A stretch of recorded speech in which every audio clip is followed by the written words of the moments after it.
All right, I'm ready. Hope everyone else is ready. Hope everyone has had a good day today, and already looking forward to Shabbos. Okay, so what are we going to talk about tonight? So again, we're still learning. We've been last number of weeks, 4 or 5 weeks. We've been learning about different questions that have come up due to the pandemic, due to social distancing, due to other such unique situations. I gave a couple of shiurim. Ari gave a shiur. Was that last week, Ari, or 2 weeks ago? Yeah. So this is going to sort of relate to what Ari spoke about. Ari spoke about laning and what had been the practice, or what we were doing at Young Israel was the Baal Koreh was getting all the Aliyos on Shabbos during the week. It happens to be that today was the first morning we actually put into practice. I'm in the social hall. I don't know if you can see that divider in the middle of the room. It's an old mechitza that has not the lattice work, but it's like a thick plastic. And we had that behind the shulchan, and that divided the Baal Koreh and people getting the aliyahs. The people getting aliyahs were also a couple steps back. There was sort of a table in between them and the shulchan. So this is what the doctors approved, and that's how we gave regular aliyahs. And if you're coming on Shabbos, so you'll see that on Shabbos as well. So what I'd like to discuss though is before today, and again, because of social distancing, you couldn't have a regular laning situation with the Baal Koreh and the person getting the aliyah and a gabbai certainly all standing right there. So there were different solutions. So the solution we chose was to have one person lane and that person get all of the aliyahs, which obviously is not normal, not typical. There is precedent for it, we saw, but it's not typical. So there were other suggestions by other poskim, other shuls have done. Is anyone aware of any other? So there's one. There's the one method is you have everyone learn their laning, right? You can everyone learns an aliyah, and on Shabbos you call up 7 people, and each person stands there with no one near that person. They don't touch the Torah, and they read the Torah, their aliyah. So that's another possible solution. Okay, leaving that aside, has anyone heard of any other shuls doing anything or any other solutions, proposals?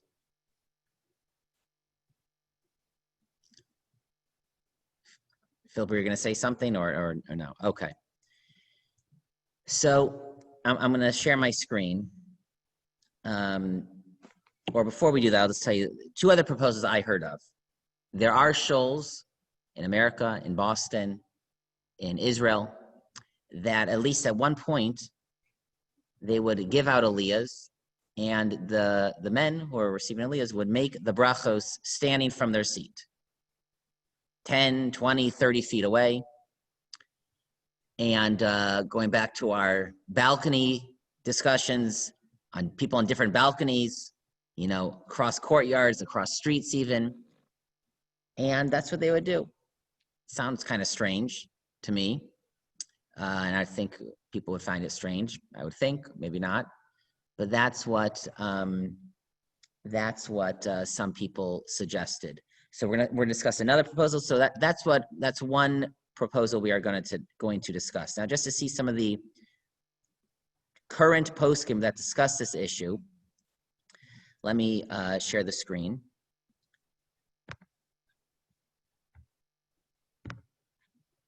Okay, let me find this. So I couldn't really find such a good tshuva, written as a tshuva, that permits this practice, but it does seem like great poskim did. There's this website, I'm not sure if anyone of you heard of it, Bechedrei Charedim. It's really a great name. The Gemara has a phrase, Bechedrei Chadarim, rooms within rooms. Things because the Gemara is saying, even your room within your room, you have to assume someone sees you. You can't. The inner room, you still have to observe the halacha. So this website, news website, is like the inner room of the Haredi world. The Chadrei, not Chadarim, Charedim. So anyways, this article is Hadracha Mefuretet Shel Zakana Poskim, detailed directions from the eldest of the poskim. Kach tispalu derech hamarpeset. This is how you should daven on the balconies. Who is this from? From Rav Moshe Sternbach, who's I forget all of his official position. I think he's like the Avbeis of the Eda Charidis. And you can see here, Hagram Sternbach told the rabbis in Artsot Habrit, you can rely al tziruf hariyah, by seeing people on balconies, and therefore, right? V'chi af nitan lechabed ba'aliyah l'torah shchenim hamitgorim b'merpasaot hasmuchot. You can give aliyahs to people on different balconies. V'zos al af she'enim yocholim lageshet fizi l'sefer Torah, even though they cannot physically approach the Torah. They're very far away. There's no way they're reading the letters. You can do that. You can do that. Now, what is at issue here? So the basic source, everyone see this, the source sheet? Shulchan Aruch, Kuf Lamed Tes and Hilchos Kriyas Torah says as follows. Now, we have to remember, as Ari explained, that originally in the days of the Gemara, everyone read their own aliyah. And the halachas you have to read from a kosher Sefer Torah. That everyone agrees with. And the Mishnah says, unfortunately, a summa, a blind person who really cannot see at all, cannot read the Torah because he's not reading mitoch haktav. He's not reading from the text. He's reciting by heart, and reciting by heart cannot be a fulfillment of Kriyas Torah. So in the days of the Gemara, when everyone read their portion, the halacha is clear. You have to be able to read it from the Sefer. A blind person, unfortunately, cannot do that. At some point, the practice switched. Ari, when did it switch that we just had a set person laning and everyone just said the brachos? Do we know? I'm not sure. Okay. By the Rishonim, that's already the practice. So I don't know, 8th, 9th, 10th centuries. So nowadays, when the person getting the aliyah is not the person reading it loudly for everyone to hear, so in that context, the Shulchan Aruch says as follows. Rav Yosef Karo writes, Summa eino kore, lefisha aser likros afilu os achas shelo min haksav. A blind person can't read the Torah, and maybe it's not clear, but in context it means and even get an aliyah, because he can't read the words. And you have to at least, that's what a person is supposed to do. You're supposed to read quietly along when you get an aliyah. And if the person can't read along, they can't get an aliyah. You have to be able to at least read the words, even if you're not going to be the one reading that loudly and with the proper trup for everyone. But you have to at least be able to read it. If you can't read it, then what are you reciting the bracha on? It's a bracha levatala. That is the opinion of the Shulchan Aruch of Yosef Karo. Let me pause here for a second. Is this point clear? Does everyone understand why the Shulchan Aruch says, requires, or says that unfortunately a blind person, similarly a person who's illiterate, who can't read the psukim, person cannot get an aliyah? Is there any questions or comments on this? Okay. However, the Ramah of Moshe Isserlis, the Ashkenazi half the Shulchan Aruch, Haggah, he adds, Umaharil, Rav, is it Yehuda Molin, I forget his first name, who's an early Ashkenazi source. Kasav, he writes, De'achshav Korei Suma Kamo Sha'anu Makrin B'Torah La'am Haaretz. Our practice is, we do allow a blind person to get an aliyah, just like in Amaretz, an illiterate person. We have people who can't read the psukim. Certainly sometimes we do call people to the Torah who barely can read the brachos. They can't really read the psukim in the Torah without vowels. So a blind person is no different. And the Ramah holds that you don't need to be reading the psukim, even that the person getting Aliyah does not need to have to read from the text of the Torah. What's the basic explanation? Let's just say this basic explanation. There's a principle of Shomea Ka'ona, by listening as if you recited it. So he's listening to the laner. Since he's listening, he is fulfilling the obligation of laning like everyone else in the room. And that's enough to allow him to make the brachos on the laning. He's not reading at all, but he's hearing the laning. He's fulfilling the requirement of Kriyas Torah in that way. And that's enough for him to be able to make the brachos. So this is the sort of the basic fundamental machlokas. According to Rav Yosef Karo, I'm not saying this is necessarily Sephardi practice today, but Rav Yosef Karo holds a person who gets an Aliyah needs to be able to read along with the Baal Koreh. If not, it's a bracha vatala. And the Ramah says, as long as you listen, that's enough. Listening is enough. Now, again, just for anyone who gets an Aliyah, that's why you should try to read along, because we'll see this is a great debate. But if the person really can't read along, because either the person can't see or the person is just not able to read, the Hebrew, according to the Ramah, that is acceptable. Okay, any questions at this point? Can I just mention that I think last week I brought up that the Kaf HaChaim, who's a Sephardi commentary in the Shulchan Aruch, says that we are lenient and do allow this practice, when necessary. I mean, even Sephardim do allow this. Yeah. Okay. Yeah. Thank you.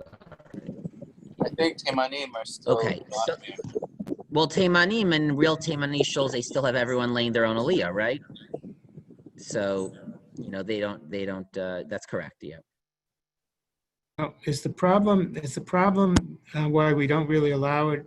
Normally, don't allow it because there's a machloket whether Shomea Ka'ona always works. Shomea Ka'ona. Well, again, everyone agrees there's a principle of Shomea Ka'ona, and the question is, does in this case, is that a sufficient? Is it enough? One way to think about it is, so I'm listening to the Baal Koreh lane. So, if you understand Shomea Ka'ona as meaning, if I listen to someone making a statement and I listen intently, it's like as if I'm agreeing to it, it's as if I said it. So if I hear you say Kiddush, I'm listening intently. Again, this is one formulation. So by listening intently and implicitly agreeing to it, it's as if I said it, okay? So, but would that be enough here where there's a requirement not just to say something, the requirement of Kriyas Torah is to read it from a kosher text. So maybe, listening to the Baal Koreh, that fulfills my communal obligation, but that's not as if I am the one reading it from a text, right? From an actual book, from an actual manuscript.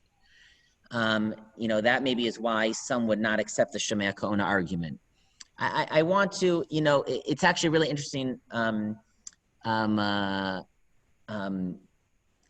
to think about. It's more complex than it first seems. You could also view it the opposite, that the Shomea Ka'ona is the opposite direction, that the Baal Koreh is laning. Really, he needs to make a bracha, but he can let someone else make the bracha, and he's being yotzei the requirement to say the bracha by listening to the one getting the aliyah. Everyone here? Because, right, we have two people sort of doing each half of the mitzvah. One person is reading the Torah out loud. One person is saying the bracha. So, each of them is missing a piece, right? So you could say it that the one making the brachos is, capturing the reading of the Torah through Shomea Ka'ona by listening and then matching it with his bracha. Or you could view it as the Baal Koreh, the laner, is laning, is reading the Torah, and the brachos that he needs to say, he is fulfilling by Shomea Ka'ona, right?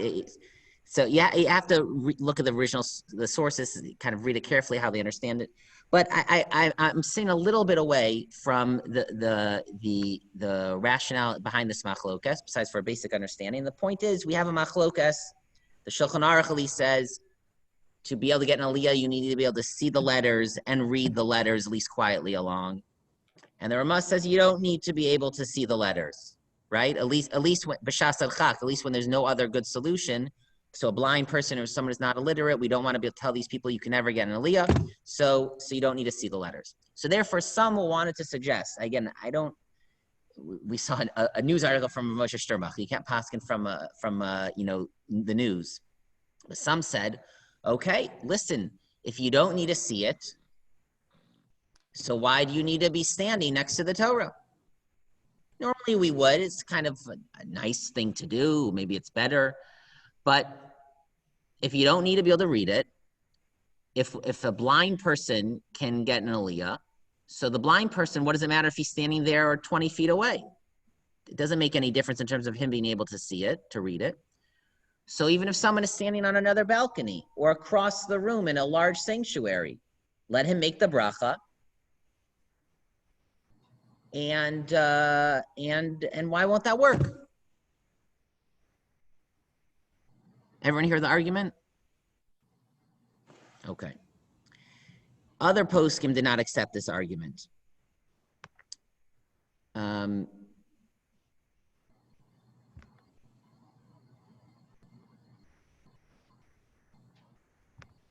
This is one of the published shuvas from Rav Asher Weiss. And in this tshuva, right, Kriyas HaTorah, Uberchas Kohanim Bemerpasot, again, laning, Berchas Duchanin on the merpesets, on the balconies. He writes as follows. It's bottom paragraph. One more paragraph. He writes, Umasha Kasav Echad Gedolim. And this that one of the Gedolim wrote. He might be referring to Sternbach, I'm not sure. The Kevan Shenogim B'nai Ashkenaz, that since B'nai Ashkenaz hold, Lahalo Suma La Torah, we allow a blind person to get an aliyah. Kamosha Kasav Ramaz says, Hua Din B'misha Omed B'mer Peset Acheret. So you could be someone even very far away on another balcony. Again, this that someone has written, he says, Ein Nira Klau. I don't think that is correct.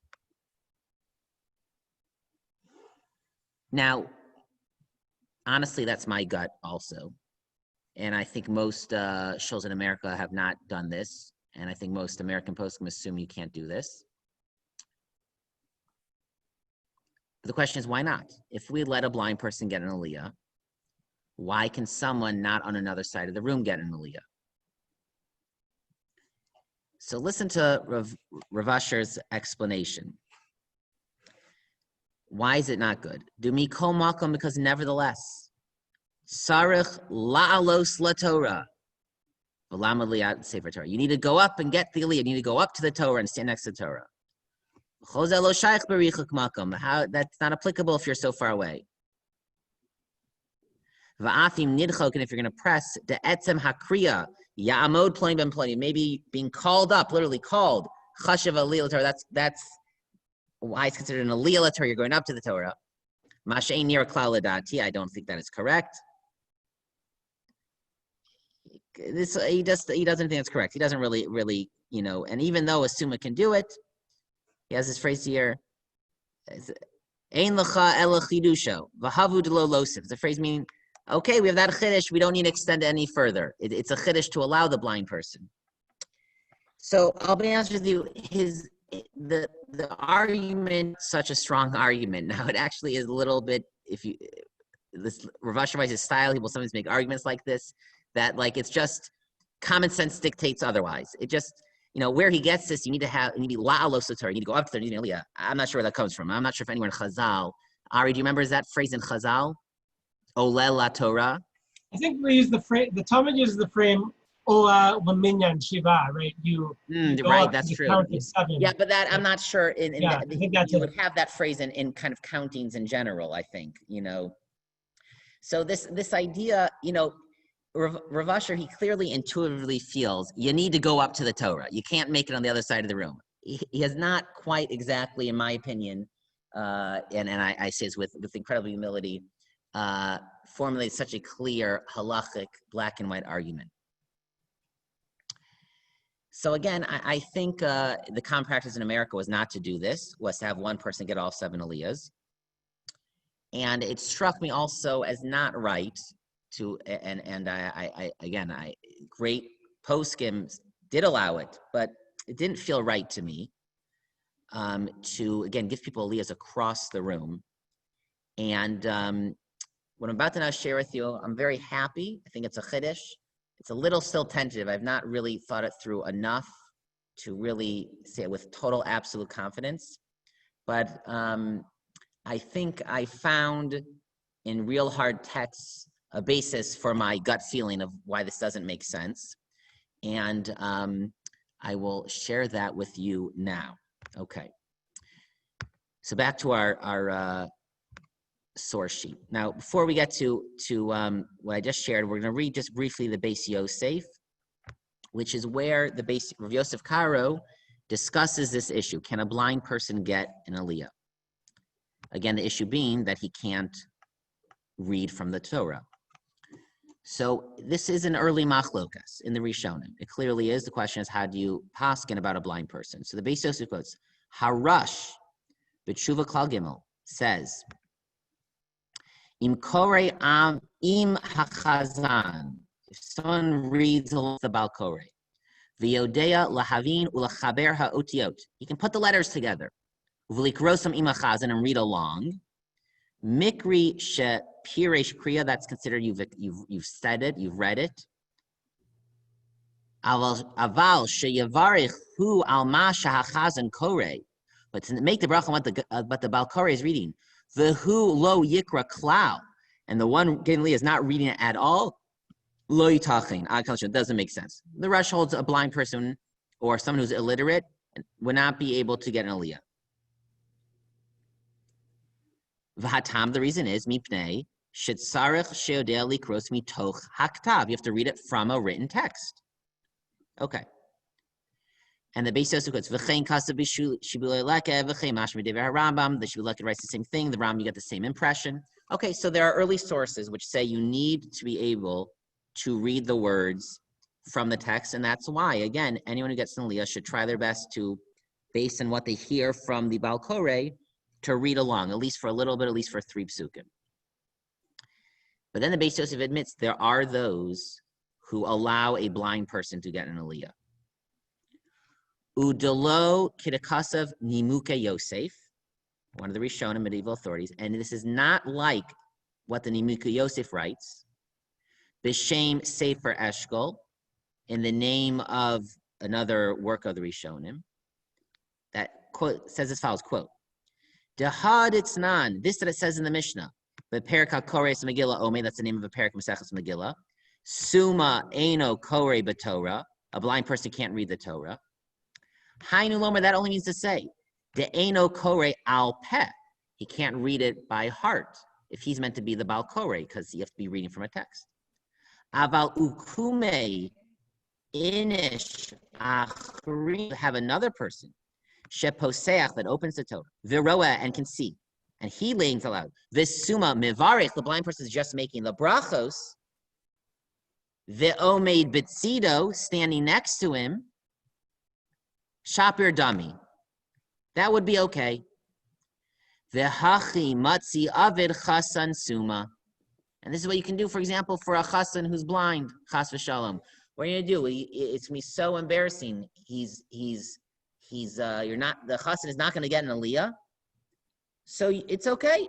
It's okay if he can't read it from the text, even though he can't see. You'll have someone else read it, as long as that person is reading it from the Torah, and the blind person can make the brachos. Okay, so there's early sources both ways. The Beis Yosef ultimately comes down stringently. The Ramah comes down more on the lean side. But the lenient opinion, the earliest source basically that we do have that allows it, he does say, did everyone pick up the keywords?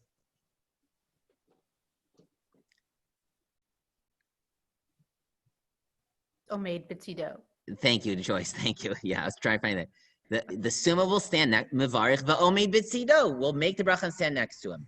Now, you could just say, you could say, okay, that'll be the typical way to do it. He wasn't investing so much meaning in those words, but he does say the blind person is standing next to him. Now, why would that be, though? Okay, so again, that's the question. Why, if you don't need to see it and read it,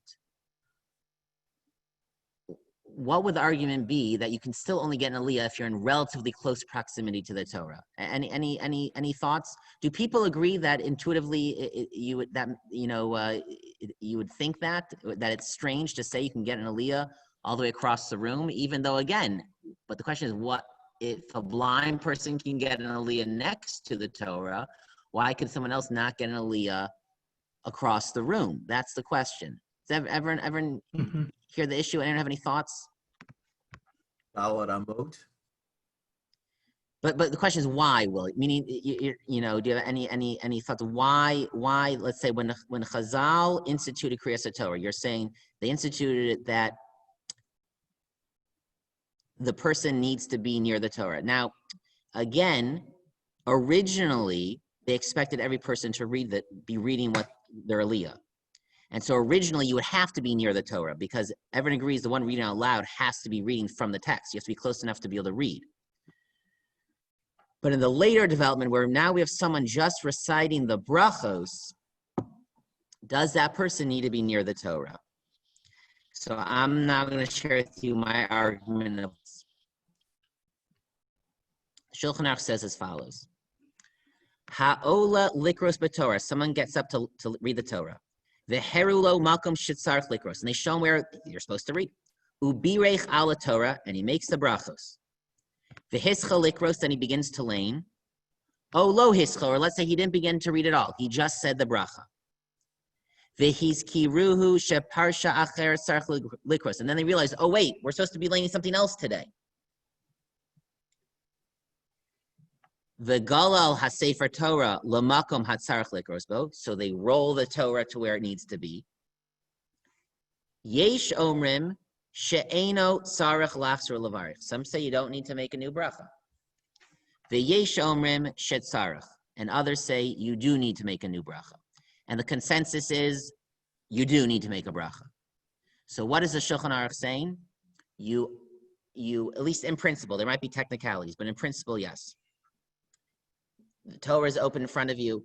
You're expecting to read what's in front of you. You said Asher Bachar Banu. Is that what do we say before? Asher Bachar Banu. No, saying HaTorah. Then you realize, oh no, it's 10 columns over. You roll it. You need to make a new bracha. Now, if you think it's a chiddush, but why? You didn't say the wrong bracha. It's the same bracha. Kavana. What, Jeffrey? You had a different kavana. You thought you were going to read in one place, and now you're reading somewhere else. But okay, you're right. That clearly is right. But you could say, but who cares whether it's this or that? It's Torah, and it requires the same bracha. Yes, Ari, what do you want to say? I think there's a Gemara that says that, I think definitely the Rambam, I think it's the Gemara, that you're supposed to look in the Torah at the place where you're supposed to read, and then you're supposed to see where you're supposed to read and then say the bracha.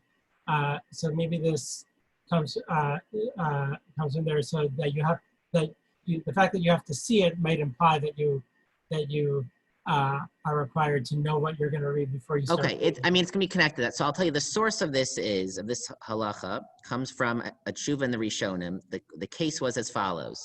It was weekday Rosh Chodesh Hanukkah, which is a confusing day for laning. So you're supposed to lane Rosh Chodesh first, then Hanukkah, because of Tadir Usheino Tadir Kodim. The more common laning is Rosh Chodesh, and the Gabbai Balkore first had the Torah open to the Hanukkah laning, and they said the bracha. Then they realized, whoops, we're supposed to be laning Rosh Chodesh first. That was the case. The basis for this halacha, this shuv in the Rishonim, they say it says the reason why new bracha is required is because they analogize it. They say it's comparable to this next case in Hilchos Brachos Berachos Hanenin of food. The Shulchan Aruch says, and this I believe is an explicit Gemara. I believe, or maybe it's Yerushalmi. Natal beyado pri laochlo. You pick up an apple to eat. Ubirech alav, and you say bori pri ha'etz. And then before your first bite, vinafal miyado, you drop it. Vinevad onimas, it somehow gets lost or ruined. So you're not going to eat that apple. Sarach lachser levarech, so you'll need to make a new bracha. Afal pi shahayme oso min lefanav, even though there was something of the same kind, another apple in front of him. Yoser kishabirech al rishon, when he made the first bracha. What is this case? There's a bowl of apples in front of you. You pick up an apple. You say bori pri ha'etz. You drop the apple before the first bite. Someone takes it from you and eats it instead of you. So then you immediately pick up another apple in the bowl. You need to make another borei pri ha'etz.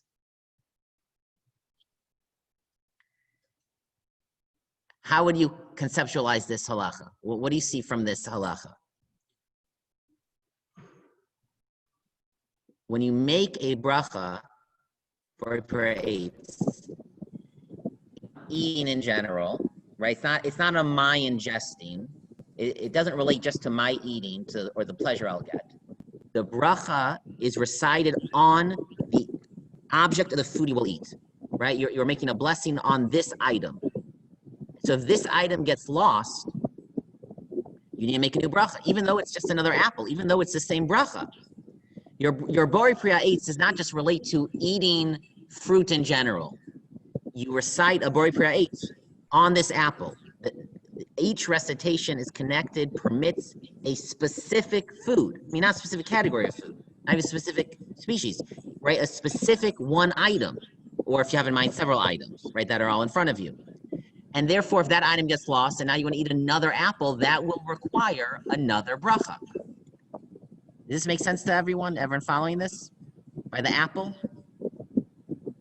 It's like it's totally on the Riyah. Well, I don't know if you have, what do you mean? Well, if you have this apple in front of you, that's what you Who's talking right now? I'm sorry, I didn't. Sorry? You, Philip? Yeah. It's totally on the Riyah. So if the apple's in front of you, that's what you have. That's what your kavanah is on. It's on. Right. That. I don't know if you have to be seeing it, but your bracha is connected to a specific object, and if that object is no longer, a new object requires a new bracha. So this is the basis for the psak by laning. They say it's the same thing. You made the bracha on the words in front of you. So now you want to lane something else, even though that's Torah in general, and even though that requires the same bracha. But it's like the bori pri ha'etz. You need to make another bori pri ha'etz because your bracha was chal, was connected, right, related to that specific item. So by the laning, it's the same thing. You made a bracha on this text in front of you. So now you're going to read another text, even though that's also Torah. That's like another apple, and even though it doesn't require a different bracha, but it's a new object that the first bracha didn't relate to. The bracha relates to the specific object that you're interacting with. It's not more general than that. All right. I'm Yeah. not sure about that because in principle, the halacha, right, the original halacha was that you only said a bracha before the first aliyah and after the last aliyah. Right. And the reason for that is because people who come in and leave early. Yeah. So you might be able to reinterpret that, but the standard way I think that's interpreted is so that people know that you have to say a bracha before and after. Yeah, that's correct. Yeah, that's correct. So if somebody comes in the middle, and they knew, and let's say that takana hadn't been made yet, then they would actually be able to read Torah without having said the bracha on the Torah, or even heard the bracha on the Torah. Correct. So they just hold a bracha is not required, but once a bracha is instituted, right?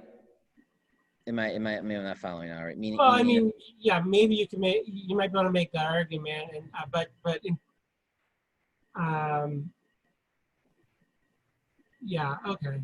Okay, let's keep going. Oh, excuse me. There's one other issue. Yes, Jeffrey. You make a bracha on an apple, Yeah. and then you pick up another apple or another Yeah. piece of fruit that's also Borei Pri Ha'etz. You Correct. don't have to make another bracha. So Only if it was in front of you or you had in mind that you knew you possibly might eat it. If you are in the dining room and you say Borei Pri Ha'etz and you eat an apple, you really were only expecting to eat an apple. And then after you finish the apple, you're still hungry, you walk into the kitchen, and then you take an orange, you would make another Borei Pri Ha'etz.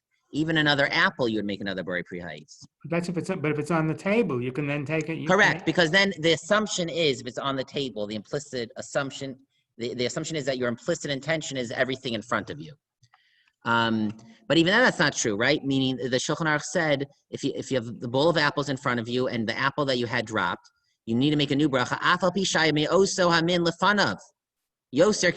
Even though this additional apple was in front of you, but since you had picked up one apple and your kavanah was only for that apple, so the bracha only applies to that object. You were reciting over a specific object. So what do I want to take from it? Was there another comment? I'm sorry, Dr. Levine, were you about to say something or no? I was just saying that presumably then this is different than the Birkat HaTorah that we say in Shachris. Presumably, Correct. When we say that, we have in mind all the Torah that we're going to learn that day. And so therefore, because otherwise it's kind of a floating bracha, and we may be thinking about Kriya Shema, but it may turn out to be about the learning that we do at noon or at 3 p.m. Correct. That's an excellent point. I'll just elaborate even more. Birchas HaTorah in the morning is sui generis for so many reasons, and even though we recite some psukim or a Mishnah, whatever, right after we say Birchas HaTorah, but the bottom line halacha is we hold that you can say the Birchas HaTorah in the morning and not learn anything, and it will still apply for the whole day. So that's really a wonderful way to contrast the Birchas HaTorah of an individual in the morning and the Birchas HaTorah before laning. Birchas HaTorah before laning is on a specific, what I'll call, object in front of you. And relates only to that, and therefore, if you made a mistake and it was meant to be in another column, you need to make a new bracha. The bracha, your Birchas HaTorah in the morning, is not on any specific text or object. You don't even need to learn right away, right? It doesn't have to be connected to any learning at all. We prefer that because it's a machlokas, but the basic bottom line halacha is it does not need to be. Okay. So at least that's how the Ashkenazim pass. That's what Tosa says. So yes, that's an excellent point. This is not what we're saying now does not apply to Birchas HaTorah in the morning. So what do I learn from these two Shulchan Aruchs? One, that there's an equivalence between Birchas Hanenin and the Birchas HaTorah of laning. That they work in similar categories. Just like Birchas Hanenin, you recite the blessing it's connected to a specific object, and we understand that Birchas HaTorah works in the same way, and therefore that is the reason why we hold. The Shulchan Aruch says that if you make the bracha on one portion in the Torah, you would need to make a new bracha if you have to roll the Torah. It's like two different apples. Okay, see that there's an equation between Birchas Hanenin of food and the Birchas HaTorah of laning. Okay, and two, we see that the way they work is that you're reciting a bracha on a specific object. You don't recite a bracha on, I want to say Borei Pri Ha'etz, like to your point, Dr. Levine, on like eating fruit. I have no idea what fruit I want to eat yet. I have no fruit in mind, right? And I'm just going to recite a blessing on fruit eating, and then I'll find the object. That's not how the brachos were enacted. They were enacted, the halacha was that you recite the blessing on a specific identifiable object. and it relates only to those objects that you had in mind. This presumably is also the thinking behind this next halacha. And this is the last thing we have to read. Ein mevarchin lo al ha'ochel v'lo al hamashka. You should not make a bracha on a food or a drink. Oh, excuse me, I'm sorry, one line up. Kol davar shemavarich alav, la'ochlo o lahariach bo. Whenever you make a bracha to eat something or to smell something, tzarech la'ochso biyamino k'shumavarich. You should really pick up the object, if it's clean like an apple, or use a spoon or fork, pick it up with your right hand or lefty left hand, and you should be holding it in your right hand if you're a righty. Now, this is not really a halacha. This is more of a minhag. It's to help you focus on the food and really think about it and thank God. But that's the ideal way to make a bracha. But the Shulchan Aruch continues, and this is quote unquote real halacha. Ein mevarchin lo al ochel v'lo al mashke. You cannot make a bracha on food or drink. Ad shiaviuhu lifanav. Until it is brought before you. Let's say you know that the host tells you, we're going to be having whatever, spaghetti. Or he tells you, I'm serving you a delicious dish made from one of the 5 grains. You don't know what dish it is, but you know it's mazonos. So you might say, okay, I'll say mazonos, and then he'll bring it in, and then I'll eat it. Why can't I do that? I will recite a blessing on grain eating. You're not allowed to do that. The object must be in front of you. Again, the basic halacha is it must be just at least in front of you, on the table in front of you. It's better to pick it up if it's a food that you would normally pick up. And listen to this.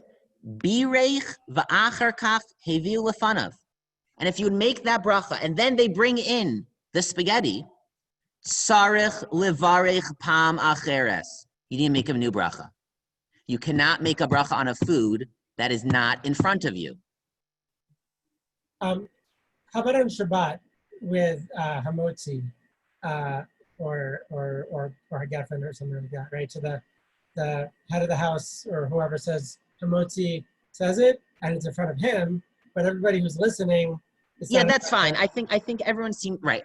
Okay, very good point. So right, the question is a little bit what is lefanav? What does it mean? The object in front of you. So it obviously doesn't have to mean right literally in front of you on your plate. Presumably anywhere on the table would be fine. Beyond that, I'm not sure. These are part of the details that before I would write this up, I would want to nail down. But you're right. There's some wiggle room of what does in front of you mean. But in principle, the idea is that the food needs to be in front of you. Now, why is that? That is because again, Birchas Hanehenin was constructed by Chazal that you're making a blessing on an object. It's not on the act of eating. It's not on the pleasure or the fullness I'll feel from eating. You recite the blessing over the object, on the identifiable physical object. That's why the physical object must be in front of you. And that's why if that physical object drops after you make the bracha, even though it's a copy, it's just another apple, you need to make a new bracha because it's a different object. Everyone see how these pieces are fitting together? So I would think, based on how we see how we analogize the previous halacha about if the apple drops, if you need to roll the Torah. So just like in Birchas Hanehenin, the food needs to be in front of you. And what I'm saying is that's based on the same underlying thinking of when the apple drops. So to make the Birchas Torah on laning, you need the same thing. The Torah needs to be in front of you. Just for consistency, yeah, sorry. I just want to make sure. If you say a bracha on Leshe Basukah or a bracha of Netilat Lulav or anything like that, and you don't have the lulav in front of you, or you're not in the sukkah when you say the bracha, does that invalidate the bracha? That is an excellent question. And I have to think about that, but it could be it does not, but that would not bother me in the slightest, Ari, because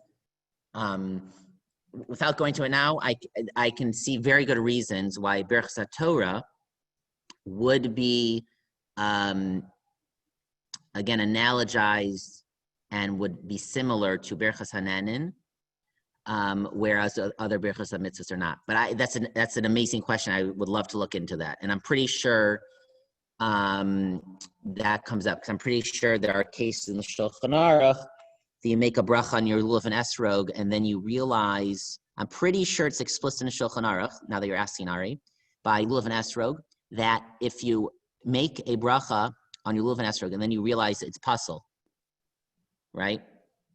If you can quickly grab a kosher one, right? The next person asking your shul, I'm pretty sure it says you don't need to make a new bracha, which is different than this. But we have to confirm that. But if that's true, that actually only underscores even more that Birchas Torah, right, that there's a very strong link between Birchas Torah and Birchas Hanan in a food, right? Because it's different than other Birchas mitzvahs. We're getting a little too far afield here. Okay. But all right, just 1 second. So this is my argument, that just like by a food, you cannot make the bracha until it's in front of you. You cannot make a bracha on the Torah, which is like making a bracha on an object of food, unless it's in front of you. Now, again, we'll get to Ari's question. What does in front of you mean? How close do you need to be, right? So I would think if you're in a different merpes, there's no way that's lefanecha. I would even think across the room is not lefanecha. Maybe somehow you could say if you're in the same room as lefanav, maybe, but it's at least doubtful. How close do you need to be? Do you need to be close enough to actually be able to read it? I mean, that for sure is close enough. If you're close enough that you can sort of squint and see the letters, but it's hard to read, maybe that would already be close enough, right? Even though you can't actually read it correctly. So again, I don't know exactly how to define lefanav. But the basic idea that the Torah needs to be in front of you, and the reason for that is because you're making the bracha on this object. We're getting close to 10 o'clock. Let me share one other thought. This I didn't see in any real great poskim quoted, but in one rabbinic listserv WhatsApp group, and remember, I did hear the following suggestion: get 2 Torahs and have the Baal Koreh in the Shulchan with the Torah. He'll read that out loud, very loudly. We have another stand where there's a Torah set up, and anyone who wants to make a bracha will walk up and make the brachos and be able to follow along the Baal Koreh in this second kosher Sefer Torah and read along quietly. The reason why I don't think that would work either is for the same reason, is that his brachos need to be on the laning. It's a different object. It's like a different apple, right? Then his brachos is going on Torah 2, but that doesn't help us. We need his brachos to be recitations over Torah 1, which is the Torah being used for laning, for Kriyas HaTorah. To recite a blessing on a different object doesn't work. Because again, you're not making a bracha on learning, on studying, on gaining knowledge. Maybe that you're doing that also, but the bracha is instituted to be recited on an actual object, and so it needs to be recited on the correct object, which is the Torah being read for the community, and it needs to be in front of you for you to be able to say you're reciting the bracha on the object. So this is my argument. So I hope it's okay. I'm sharing this with you. I'm actually quite pleased with it. Maybe I was biased and I was trying to find an argument to say it's not good because that was my initial gut reaction. This is my suggestion. And again, for the Young Israel we did what I think most shuls in America did, which was have the Baal Koreh say all 7 aliyahs, which again is also not ideal, but everyone agrees at least works, at least b'diavad. And now, thank God, we will be once again giving out aliyahs to multiple people with our divider. Again, assuming everything continues to go well. Okay, I'll let anyone who wants to sign off now if they'd like to. We have a few minutes before 10 o'clock if anyone wants to ask any other questions or any comments. If not, we'll just wish everyone a good Shabbos. Yeah, I guess Rabbi, I have another question. So Yeah. it seems to me that I think the halacha is that you need to read from a kosher sefer Torah because of kavod. I forget if it's kavod tzibur or kavod Torah, but intrinsically it's not required. Is that what the Gemara says? Or the Gemara only says that's why you need a full Torah, not a full chumash? I don't remember now. Well, at the minimum, yeah, definitely for a Torah versus a chumash, and possibly a pasul sefer Torah also. But also, there's the other case, right, on Yom Kippur, right? The Kohen Gadol would read by heart, Right. a certain portion. So it seems to me that the point of reading from the Sefer Torah is analogous, right? It's something that you have to do basically to make sure you don't make a mistake. But intrinsically, all you really need to do is read Torah, not read from the Sefer Torah. I'm not sure. I'm not sure about that. Ari. We'll have to learn this again, but I'm not sure. Yeah, John, what are you going to say? Oh, yeah, I was just going to ask if there's any clue in the bracha itself. The bracha is not like likroa Torah; it's notein haTorah. So maybe that has something to do with the physicality of it, and that you have to, will if you have an aliyah, you'll lift the Torah up a little bit while you say that bracha. So, yeah. So maybe that has something to do with you need to be close to it, you need to touch it. I hear maybe I hear. Yeah, Along there those is, John, lines, there is a minhag, the Shulchan Aruch, a minhag to hold the Torah, which could relate to this whole thing also. That you're making bracha on this object in front of you. It's not just kind of Torah in general. Yeah. Yes, Dr. Levine. along those lines, and again, this is not a halachic argument, but it provides a kind of rationalization.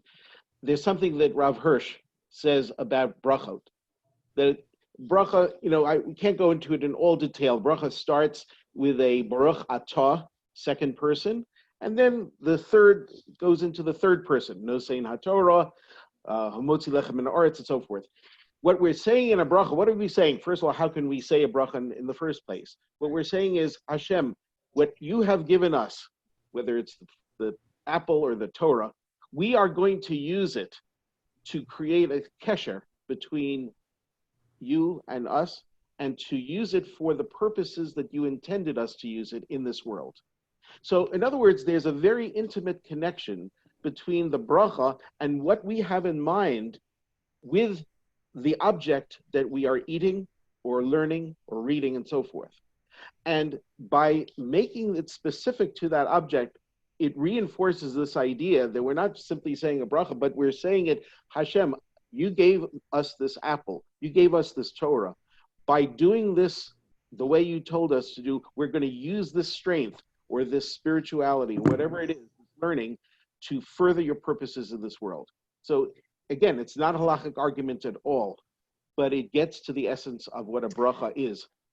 Yeah, yes, Dr. Levine. I do agree. When you think about it, again, I came from this in a very halachic technical sense, but when you start to think about what that means, that Chazal instituted the brachos, that you're making the bracha on like this specific apple, right? And again, if the apple drops, you need to make a new bracha because it's a new apple.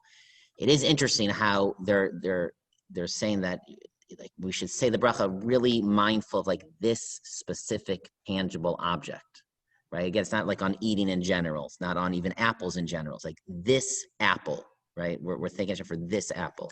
It's an interesting idea. Yeah. Rabbi, I just missed before the halacha about Hanukkah and Rosh Chodesh that you mentioned. Yeah. Where was that from? I forget. It's like a rivash, or it's a one of the rishonim. Meaning, which point? That just the order of the laning, or that if you make a mistake. If you make a mistake, you have to say the bracha again. You can. I mean, it's not a Gemara. It's just the rishonim say it. The Beis Yosef quotes rishonim. Whatever, you can look it up, and whatever that is in the Shulchan Aruch. So does everybody agree to that? But, there's no one on record disagreeing. Okay. Yeah. Okay. All right. Everyone have a great night. Yeshkoach. And good Shabbos. Yeah, Good good seeing Shabbos. everyone. I'll stop sharing my screen. Thank you.